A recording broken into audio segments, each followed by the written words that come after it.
লাল লাল তরমুজের তরকারি। তরমুজের তরকারি কে কে খেয়েছো? আমি তো খেলাম। কেমন খেতে, আর কোনো দিন খাবো কি না এই ভিডিওর মাধ্যমে আমি বলে দেব। আর খেতে কেমন টেস্টি। সত্যি কথা বলতে তরমুজের তরকারিটা খুব একটা খারাপ নয়, করে খেতে পারো। অনেকটা কোয়াশ জাতীয় খেতে, কিন্তু কোয়াশের থেকেও বেশি টেস্টি এটা খেতে। তো তোমরা এই তরমুজ বাজার থেকে কিনে এলে এই খোসাটাকে না ফেলে দিয়ে এটাকে কাজে লাগাও। একবার হলেও খেয়ে দেখো কেমন টেস্টি। আমার তো খুবই ভালো লাগলো খেতে, কারণ এটা আমি কয়েকবার খেয়েছি। তাই আজকে তোমাদের সঙ্গে শেয়ার করলাম। বাজার থেকে তরমুজটা এনে যেটা আমাদের ফেলে দেই সেই খোসাটাই যে এতটা টেস্টি আছে সেটা অনেকেই হয়তো জানে না। তো আমি তোমাদের সঙ্গে শেয়ার করলাম। তোমরা বাড়িতে একবার হলেও খেয়ে দেখবে। মাছ দিয়ে করতে পারো, নিরামিষ করতে পারো, তোমাদের ইচ্ছে যে যেটা খেতে পারো। নিরামিষ দিন নিরামিষ করতে পারো, আমিষের দিন আমিষ করতে পারো। তো আমি আজকে মাছ দিয়ে করে দেখাবো এটা যে কতটা টেস্টি খেতে। প্রথমে আমি দেখতেই পাচ্ছ ছুলে নিলাম, লাল অংশটা কিন্তু ফেলে দিতে হবে, সাদা অংশটা নিলাম। তো আমি কড়াই আগে মাছটা একটু ভেজে নিলাম, আগে ফ্রাই করা ছিল তো হালকা ভেজে নিলাম। এখন আমি তেল গরম করে দেখিয়ে দিলাম, সেটা জানোই। পাঁচফোড়ন দিলাম, পাঁচফোড়ন দিয়ে লঙ্কা ছেড়ে দিলাম হালকা। এটা আমি দুটো তিনটে কাঁচা লঙ্কা দিলাম, আর শুকনো লঙ্কা দিয়ে হবে। তেজপাতা দিলাম, তেজপাতা, রসুন দিলাম, পেঁয়াজ দিলাম। দেখে নাও কী কী দিচ্ছি, বলার আমার প্রয়োজন নেই, দেখতেই পাচ্ছ কী কী দিচ্ছি। তো তোমরা কিন্তু এটা করে অবশ্যই একবার খাবে। সত্যি বলছি, ভালো লাগবে। একবার খেলে মন করবে আরও একবার খাই। কারণ তরমুজের দাম জানোই, 30 টাকা কিলো বা 15 টাকা কিলো। তো একটা তরমুজ নিতে গেলে 40-50 টাকা লাগে। মোটামুটি একটা তো সবজির দাম হয়ে গেল। তো সেই সবজিটা তোমরা বাড়িতে করে খেতে পারো। একবার করে খেলে দ্বিতীয়বার তোমরা অটোমেটিক চাইবে যে আরেকবার করে খাই না কেন। তো একটা জিনিস মাথায় রাখবে, সব কিছু দেওয়ার পরে তরমুজটা যখন দেবে কড়াইয়ে, তখন লবণের পরিমাণটা কিন্তু কম দেবে। এটা একটা কারণ বলছি, এরা খুব তাড়াতাড়ি লবণটা চুষে নেয়। যেমন ডাঁটাটা আমরা পরে দিই, কিন্তু এখানে তো ডাঁটা পরে দেওয়ার বিষয়টা থাকছে না।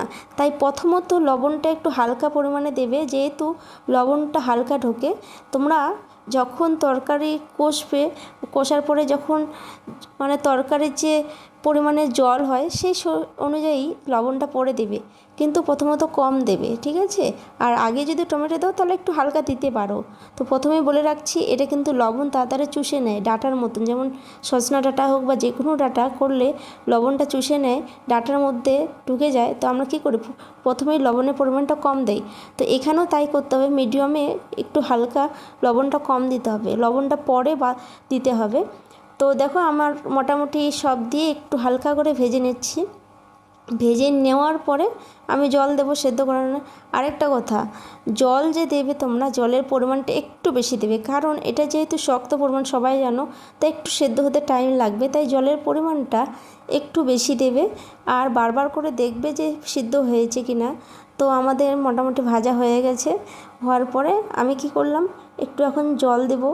জল দেওয়ার পরে সেটাকে ঢাকা দিয়ে সেদ্ধ করতে দেব। তো আমি জল দিয়ে দিলাম অলরেডি।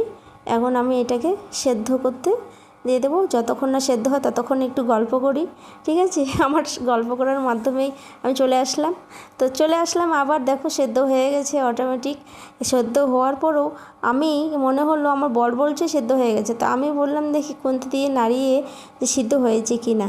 তোমরা কিন্তু অবশ্যই বারবার করে চেক করবে। দেখো হয়েছে, কিন্তু হালকা আরেকটু জল লাগবে এই তরমুজটাকে সেদ্ধ করতে। তো আমি দ্বিতীয়বার আবার একটু জল দিয়ে সেটাকে সিদ্ধ করে নিয়েছি। তো সিদ্ধ হওয়ার পরে যেরকম আমরা অটোমেটিক একটু নাড়াচাড়া করি, কষে নিই সবজিটা, সেরকমই কষতে হবে। খুব একটা কঠিন নয়, যেরকম আমরা সবজি বানাই সেরকমই একদম সোজা একটা রেসিপি।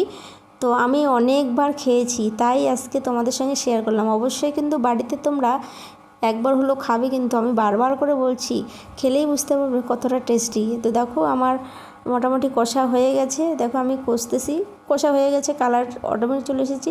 কষার পরে একটু মাছগুলো দিলাম, মাছগুলো হালকা করে নিয়ে, কিন্তু মনে রাখবে এটা কিন্তু অতটা গলে যাবে না, তাই খেতে কিন্তু ভালোই লাগে।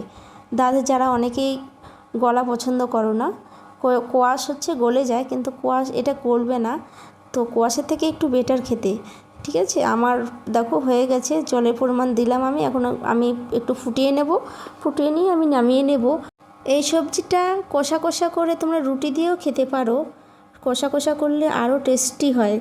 লবণের পরিমাণটা বারবার বলছি কম দেবে। ঠিক আছে, দেখো আমার রেসিপি তৈরি।